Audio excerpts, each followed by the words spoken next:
Hey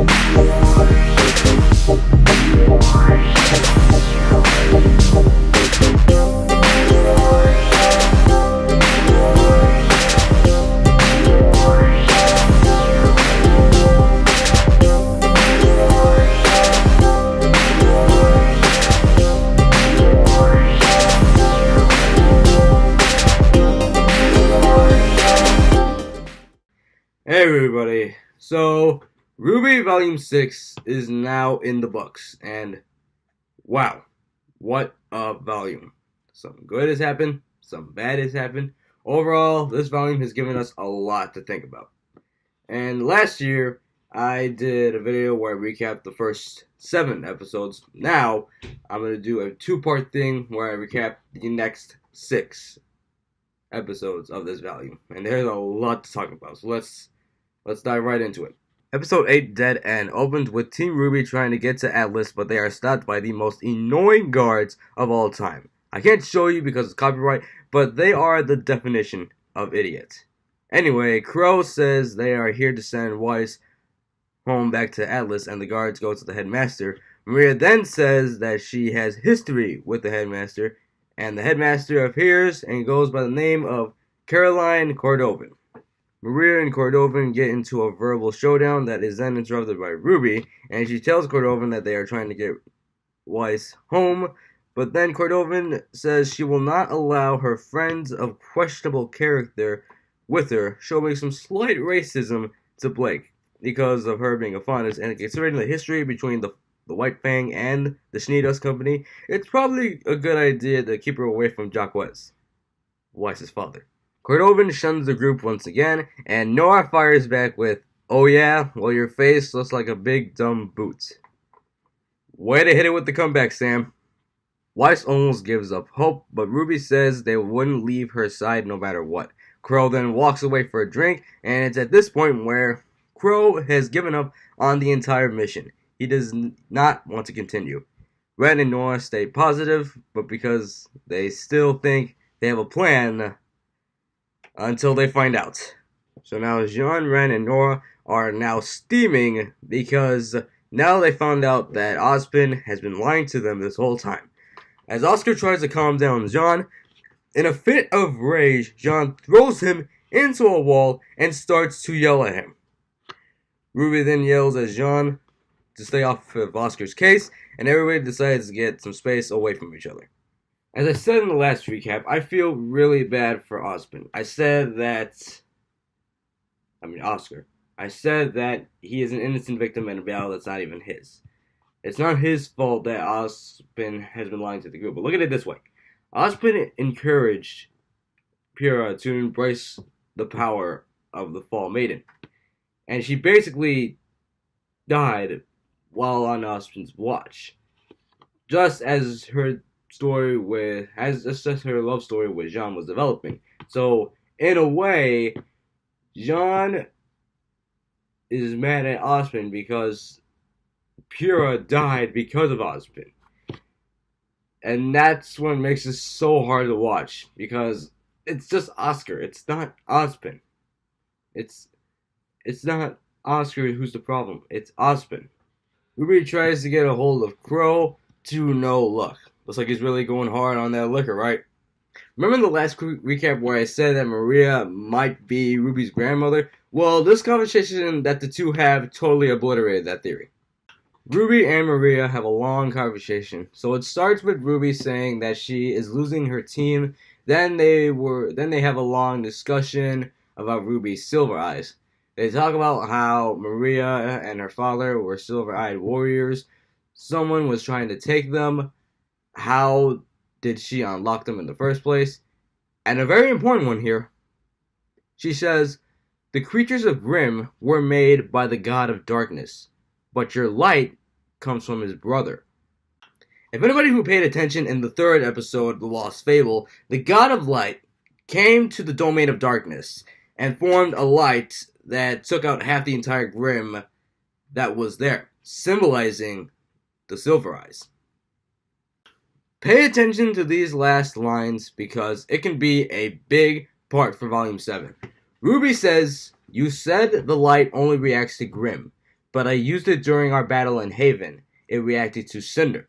And Maria says, perhaps there was something that you just weren't seeing, implying the fact that Cinder is part Grim. But before they can continue, Yang calls Rwby to find out that Oscar is missing. And I don't blame him. If somebody threw me into a wall and started yelling at me, I'd disappear for a bit too. Now I want to go back to the theory that Cinder is part Grim. Sure, when Rwby used her eyes, it only stunned Cinder, not killing her. But what if Salem inherited Grim DNA into Cinder? Now that would make sense of why Ruby's eyes only react to Cinder, not actually disintegrating her like most Grim. Hopefully Neil will beat Rwby to kill Cinder in Volume 7. Episode 9, Lost, opens up with Emerald and Mercury in Salem's castle. Emerald is thinking into the distance while Mercury is doing some kick training. And is it me, or are Mercury and Emerald the only two to keep their original attires before the redesign? It's obvious that Emerald is still thinking about Cinder. She asks Mercury why did he join them in the first place, and Mercury answers back with, it made sense. Okay. Mercury then talks about how his father trained him to be a killer, and that he killed him once he joined up with Cinder and Emerald. Emerald then says that Cinder was the only family she had, and without her, she doesn't know if what they're doing is the right thing. And at this point, Mercury tells Emerald to forget about Cinder. They start fighting, and this will be my favorite quote from Mercury. He says, I'm sorry you didn't have a mommy who loved you, but I had a father who hated me. And the reason why it's my favorite quote from him is because Mercury, it's shown that he doesn't feel real emotion. Like, he doesn't feel any sympathy. And I think it really fits into his character. But then the creepy bastard himself, Tyrion, shows up and basically mocks them. Tyrion then says that he and Arthur are going to Atlas, probably to plan a surprise attack on Rwby and the gang. Mercury and Emerald look on as they start to question, is this right? Then we cut to Jean, Saffron, and Ren and Nora, looking for Oscar. Saffron goes back to the house, Ren and Nora go to get coffee, and Jean sits on a bench alone, when he stumbles across a statue in honor of... No! You know what, that's it, I'm breaking my silence. If you thought my Rwby's biggest mistake video was enough to cover Pura's death, oh, this is a shoot. This is a shoot. Pura's death was one of the worst moments, one of the biggest, baddest decisions that this show ever made. Gary, Miles, you had the potential to create one of the biggest love stories, but instead you took Monty's image and threw it right in our faces. I bet you got flagged with so much hate and criticism, you had to create a spin-off series just to make up for it. And then you do this. You want to remind us of what could have been as a way to torture us? Gary, Miles, you started a love story. One that should have been one of the best, but you gave it an ending that nobody wanted. And if you're dropping so many hints about Pura coming back to life, why not just man up and freaking do it already? And originally, and if you were going to plan on killing off Pura, at least give her and John some moments. You only in Volume 3, you decided to go for it. Build some tension, build some development, put some effort in it. Because that way, if Pura's death was pointless, and it was, you can at least look back on it and give him credit for trying. God!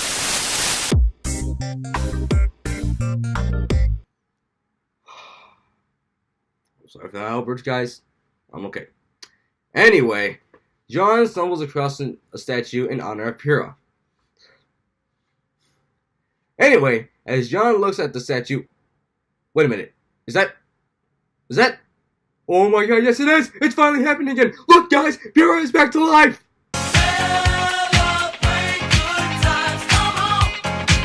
Wait, I'm sorry. I'm getting ahead of myself. That's not actually Pura. It is her, but it's not. But it is. Let me explain. See, this woman is only named Red-Haired Woman in the credits. Now, people said this could be Pura's mother or sister.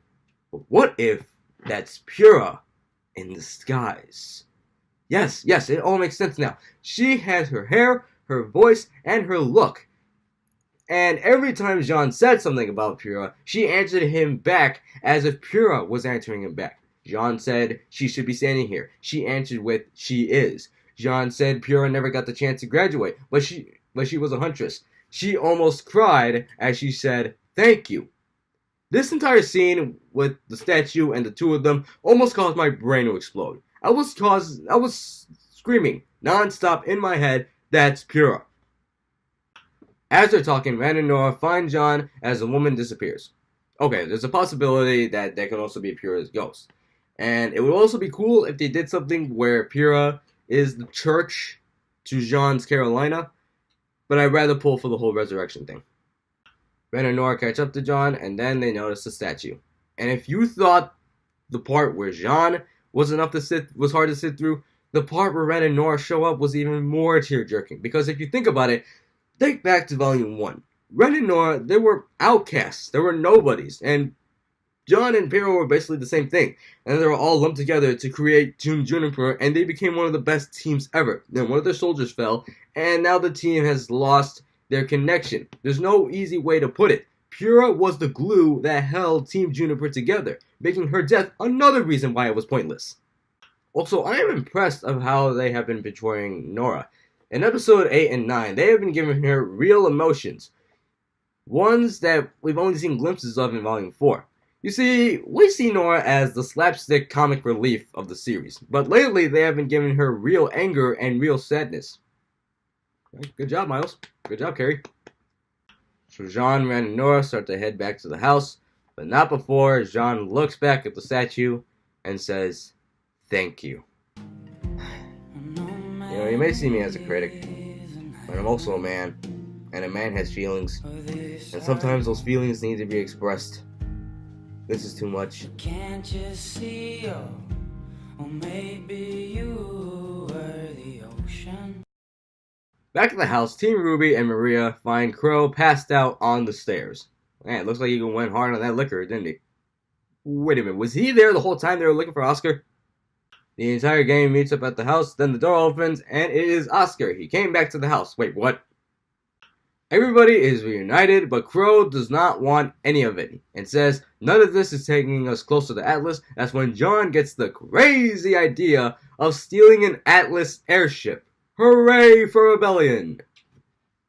The idea of stealing an Atlas airship, everybody is on board except for Crow. He does not approve of this idea. That is until, in one of the greatest character development moments of all time, Rwby stands up to Crow and says, "I know you're trying to protect us, that you're afraid we can't do it, but right now, I don't really care what you think." Meaning that she is not going to let Crow and his negativity and his drunken antics get in the way of the mission. Now you see, that is good development right there. That is good development right there. Everybody said, "Oh, she's the protagonist. She's just a little girl. She's going nowhere. This little girl isn't going to go nowhere in the series." Well, guess what, haters? That little girl is now a woman. Episode 10, Stealing from the Elderly, opens up with Weiss telling Cordovan that she has decided to go back home to Atlas. She is accompanied by Saffron, who plays an important role here. Weiss is trying to get onto the ship, easy peasy, but the guards are trying to help her with their bags. Cordovan hears this and grows suspicious. That's when Saffron tells her son, Adrian, to throw the biggest tantrum ever. The guards see this and literally say this: "A crying child, we must console it." I swear to God, these guys are like Chibi, Sun, and Neptune, level 100. Turns out the real reason to get Cordovan away from the situation is because Maria was in the suitcase. Yeah, it's probably a good idea to keep those two away from each other. Blake and Yang are on their way to sabotage the cell tower, and there's another moment between them. Look at these looks. These are not "we're just buddies" look. This is something more. So everything is going to plan. Weiss and Maria are on the ship, but it turns out that Blake is now not picking up her scroll, and now everybody is worried. Just when things are getting worse, the Atlas base found out that one of the ships has been stolen. Apparently the radar is still up, and they've labeled the ship as hostile, and they found out that Maria is behind the wheel. Cordovan says to return the ship or else, and Maria grabs a bag of peanuts and says, "Do you hear that, Cordo? That's the sound of me not caring." My God, the heat between these two are nuclear. So everybody is panicking, and Crow is just feeling flat out guilty that all this is happening. He says this is his fault, and looks like he's giving up. until Rwby tells him to snap out of it. You are not our responsibility. We need the real Crow Bronwyn right now. Crow says, how did you grow up so fast? Rwby says, I had good role models.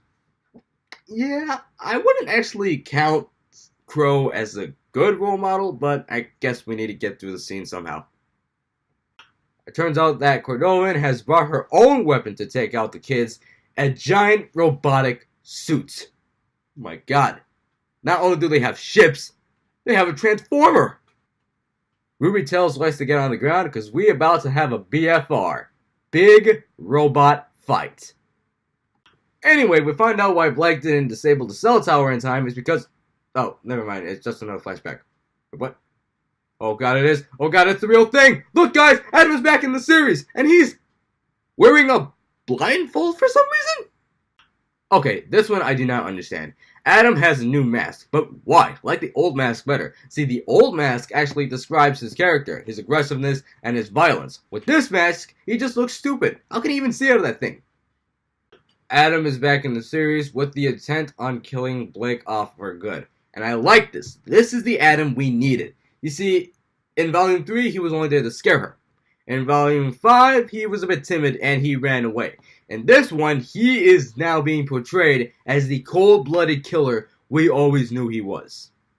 Blake tells Adam to let go of the past, and at this point, I'm like, please!